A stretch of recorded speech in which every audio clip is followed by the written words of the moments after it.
Avant cela, pendant 13 minutes, nous allons présenter le second marathon du Grand Toulouse qui se déroulera dimanche prochain. 3 invités à cette table. Véronique Girardot, deuxième féminine du marathon l'an passé dans le classement du Grand Toulouse.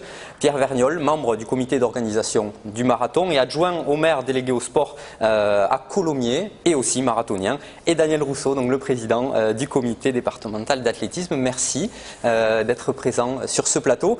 Alors, la première édition fut une totale réussite. L'an dernier, avec plus de 4000 participants, un label régional donc de la Fédération française d'athlétisme. Qu'est-ce que ça a changé dans l'organisation de cette année? Allez-y, monsieur. Oui, ça ne change pas grand-chose, si ce n'est qu'il faut refaire tout le travail. Mais autrement, non, on va refaire la même chose en espérant faire chaque chose mieux, c'est surtout ça, quoi. Mais il y a quand même des leçons qui ont été tirées par rapport à des choses qui avaient plus ou moins bien marché l'an passé. Tout à fait, on a complètement révisé le parcours qui posait des problèmes, non pas sur le parcours lui-même, il n'était pas très roulant, mais il était quand même pas si mauvais que ça. Mais par contre, le fait de partir l'an dernier de Blagnac pour arriver à Sesquières, ça obligeait à faire des transferts en bus et tout des marathoniens. C'était pas la meilleure idée qu'on ait pu avoir. Donc on s'est dit, en regroupant tout en plein centre-ville, avec des stations de métro tout autour et tout, on va créer une fête bien meilleure que celle qu'on avait fait l'an dernier. Alors justement, on voit quelques images actuellement du marathon de l'an dernier. Véronique Girardot, comment vous l'avez vécu? Bien apparemment. Pour un premier marathon, oui, a posteriori.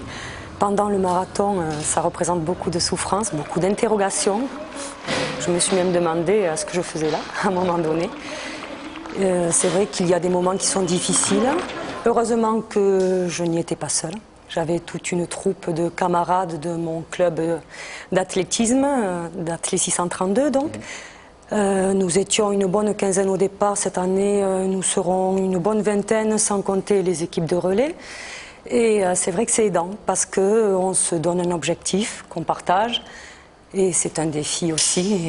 Les moments les plus durs, c'est quoi? Aux alentours du 30e kilomètre, certains disent que c'est très difficile. Voilà, alors est-ce que c'était parce que nous avions remonté l'avenue de Saint-Exupéry, qui est un peu montante, parce que c'était le 30e kilomètre, qu'on sait que le marathon commence à ce moment-là? Bon, toujours est-il que j'ai eu un petit coup de barre, effectivement, mais j'ai heureusement pu repartir après et finir dans un chrono honorable. Donc je suis très contente de mon premier marathon.